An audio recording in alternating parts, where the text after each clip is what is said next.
So here in the summertime, Pastor Sarah and I have been sharing with you the story from the book of Genesis about Joseph.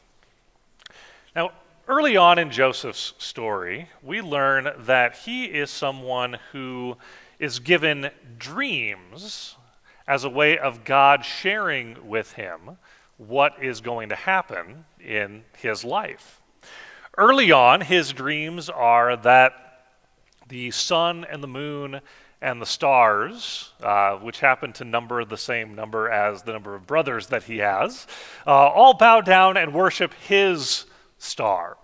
And very unwisely, he shares this with his family, causing his brothers to sell him into slavery. You might be able to relate as those with brothers and sisters to that kind of urge.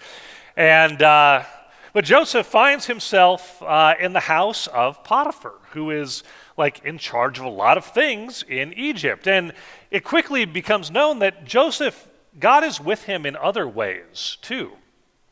And he quickly becomes in charge of Potiphar's entire household. Now, even though he's in Egypt, things seem to be going pretty well for him until they don't. As Pastor Sarah shared with us last week, Joseph, through no fault of his own, finds himself in prison. Now, prison in a place like Egypt doesn't sound like a great place to be. But, again, God is with Joseph and makes it so that he is put in charge of some of the other prisoners. And so Joseph finds himself in these leadership roles no matter where he is. And we are told that God is with him everywhere. And so, as I shared with the kids this morning, Joseph could be thinking, life is not fair. Here I am faithful, I'm doing all of the things that I'm supposed to be doing, and yet I'm not where I think I should be. So I want you to think about that. Think about that reality for Joseph and what he might have in his mind as we read our story for today from the Egyptian prison in Genesis chapter 40. We're going to read the whole chapter today. It's a short one, only 23 verses. As we read this together, listen for what the Word of God is saying to you in your life, in your situation today, whatever it may be. Hear now the word of the Lord. Sometime after this, the cupbearer of the king of Egypt and his baker offended their lord, the king of Egypt. Pharaoh was angry with his two officers, the chief cupbearer and the chief baker, and he put them in custody in the house of the captain of the guard, in the prison where Joseph was confined. The captain of the guard charged Joseph with them, and he waited on them, and they continued for some time in custody. One night they both dreamed, the cupbearer and the baker of the king of Egypt, who were confined in the prison, each his own dream, and each dream with its own meaning. When Joseph came to them in the morning, he saw that they were troubled. So he asked Pharaoh's officers who were with him in custody in his master's house, "Why are your faces downcast today?" They said to him, "We have had dreams, and there is no one to interpret them." And Joseph said to them, "Do not interpretations belong to God? Please tell them to me."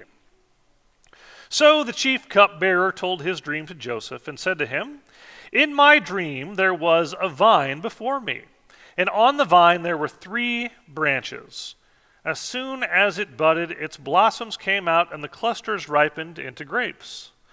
Pharaoh's cup was in my hand, and I took the grapes and pressed them into Pharaoh's cup, and placed the cup in Pharaoh's hand." Then Joseph said to him, "This is its interpretation. The 3 branches are 3 days.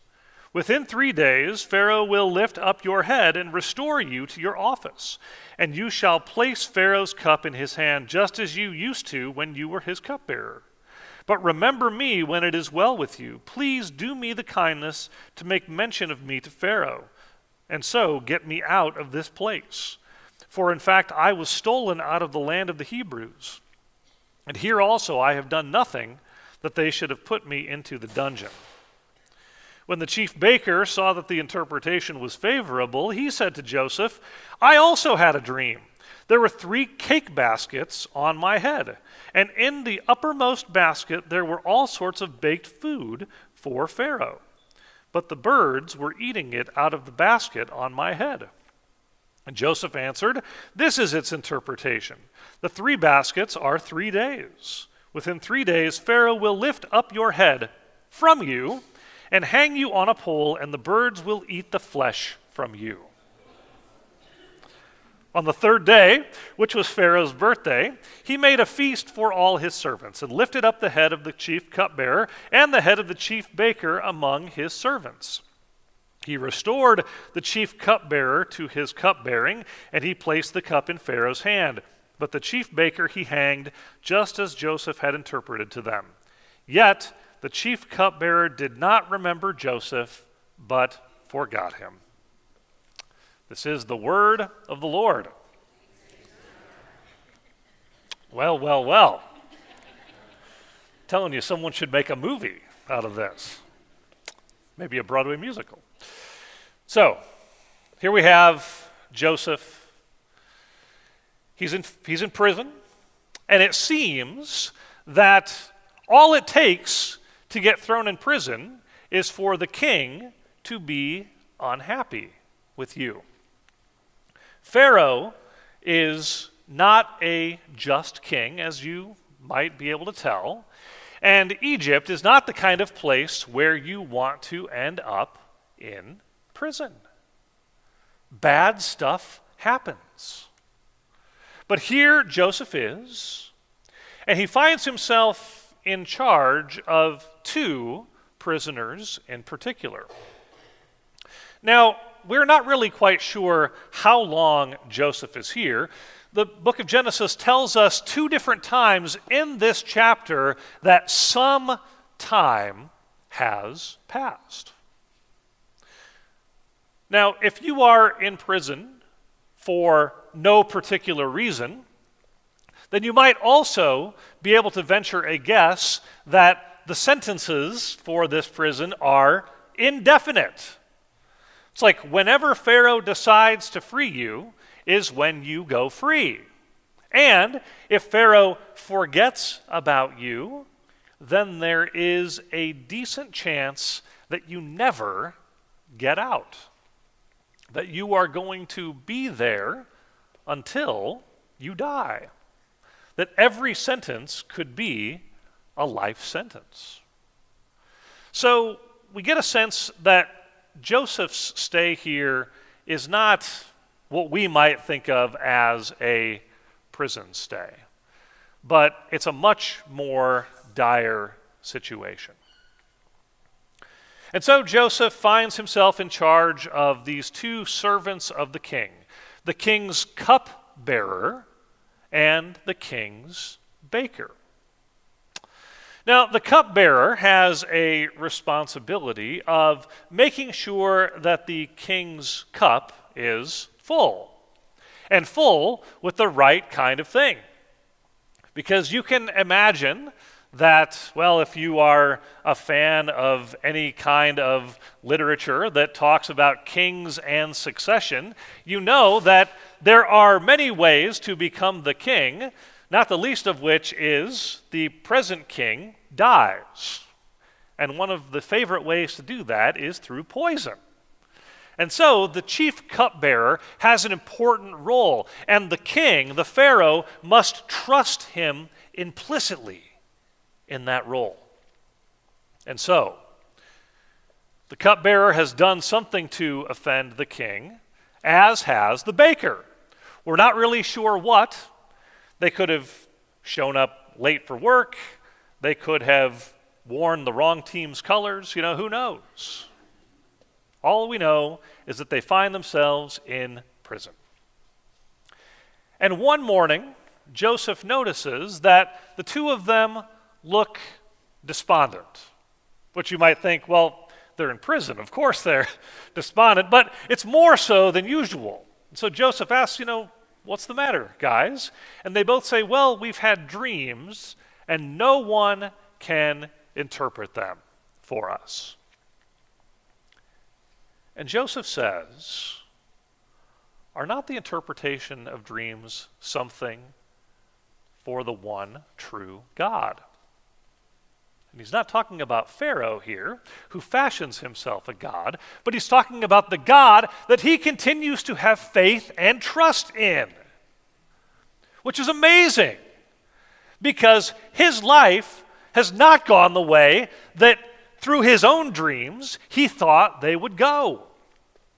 He is not in a place that he thought he would ever be, in circumstances that the people who enjoy the blessing of God are supposed to find themselves in.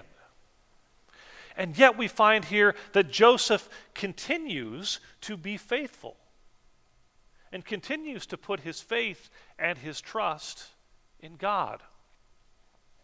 And so he says, tell me the dreams.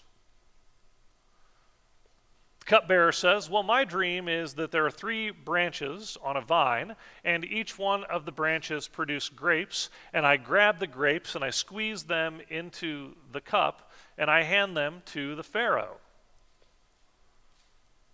Joseph says, 3 branches are 3 days. In 3 days, Pharaoh will restore you to your otherwise present job. And when that happens, make sure not to forget me, because I'm not supposed to be here. I haven't forgotten where I've come from. I was stolen away from my own land, unjustly imprisoned. Please tell the Pharaoh my story so that I might get out.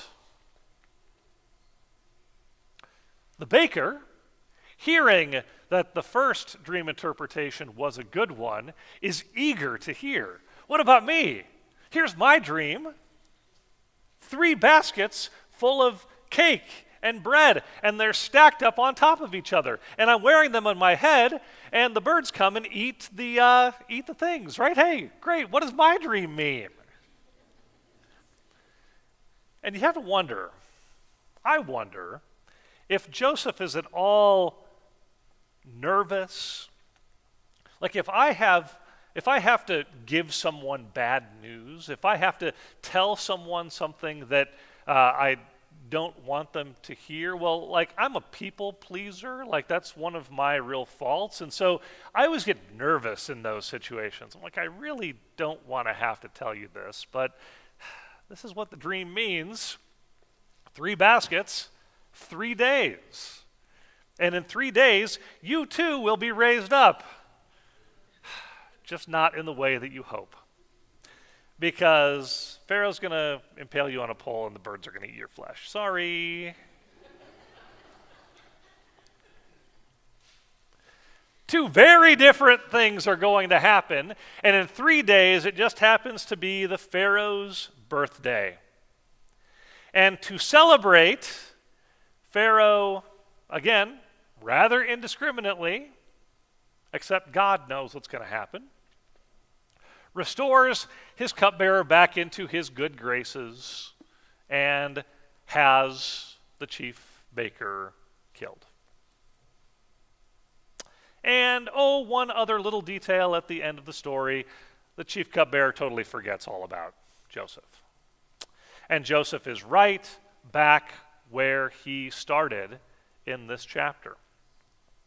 Here he has been faithful, and God has been with him. And yet, an entire chapter of God's work has gone by, and nothing has changed for Joseph. He is in the exact same place that he was before. Is that fair? No, it's not fair. But as we know, in Egypt, where Pharaoh is in charge, things are not very Pharaoh.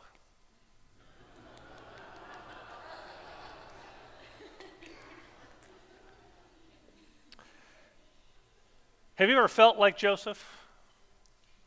Felt like you've done things the right way? Felt like you've been faithful. You've done everything you are supposed to do. And yet your situation just hasn't changed. What are we supposed to do in those situations? See, the key to Genesis chapter 40 here is that Joseph never gives up being faithful. Because his faithfulness is not based on his circumstances. Whether or not God can use him has nothing to do with his situation. And everything to do with the fact that whatever reason God has for having him there in that place, God can use him. What are Joseph's gifts? He's a gifted administrator, and he's great at interpreting dreams. And it turns out that Egyptian prison is a place where you can exercise those things. The gifts that God has given to you, the talents that God has entrusted you with, can be put to use right in the place where you find yourself today. Joseph didn't say, well, once I'm free of prison, then I'll be able to go back to being a good administrator, or then I'll be able to go back to interpreting dreams. No. It's right where he is placed. He remains faithful, even when things are not fair, even when things don't go the way he wants them to, even when his circumstances don't change. There's a lesson for us there. There's a lesson in patience, I think, and a lesson in perseverance. In the New Testament, Jesus, sitting with his disciples at the Last Supper, and then after his death and resurrection, when he ascends into heaven, he tells them, I'm coming back. And Paul and Peter, in their writings, in their letters, telling the churches that they're writing to, that Jesus is coming back. And the belief was that Jesus is coming back in their lifetime. So the fact that they live in a Roman Empire that is hostile to them and to their beliefs, and the reality that they keep getting persecuted and they are not able to be full parts of society in the way that it's organized and structured, well, hang in there and persevere and remain faithful, because Jesus is returning. God is going to come and set all of these things straight. There's injustice in the world. Things are not the way they should be. You, the faithful people of God, continue to struggle, but don't worry, because God is going to come and make all things new and set all things right. It's the overarching theme of the book of Revelation and most of the letters of the New Testament, most of which were written 2,000 years ago. And Joseph living thousands of years before that. That's a long time to wait. That's a really long time to wait. Our country celebrated 250 years of independence a few weeks ago. We feel like 250 years is a long time. That's a drop in the bucket for all of recorded history, right? And all along, people have been faithful, believing that God is going to come and make things right and change things for the better. But when it doesn't happen, do they give up hope? No. They remain faithful, and they keep doing the things that faithful people do. One of those things is gathering around the table as an act of faithfulness. We gather around the table. We eat this bread.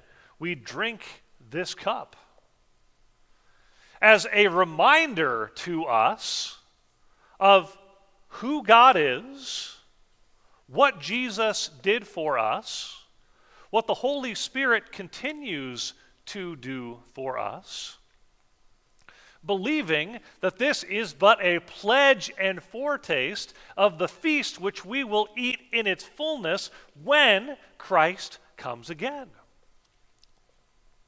But until then, the message is remain faithful.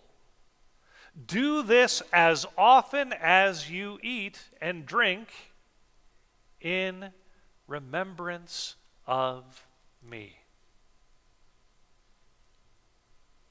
Our lives as the people of God, regardless of our circumstances, our situations, whether things are going well, whether things are going poorly, whether we're on the path we always thought we'd be on, or whether we feel like we left that path a long time ago. It doesn't change the reality that God can use us right where we are today. We know that in the future, things will be better. Things will be complete. We will return back to shalom. But until then, we take lessons from folks like Joseph, who remain faithful, even though they wait, even though they're forgotten. God never abandons us. We might be forgotten, but we're never forsaken. Because God remembers us. Because God's Spirit is present with us. And God will continue to fill us and mold us and shape us into the people that He created us to be. To be in the world, working good and working toward that time when Christ will come again. And so today, as we gather around the table, we celebrate that reality, that Christ is with us, always, even to the end of the age.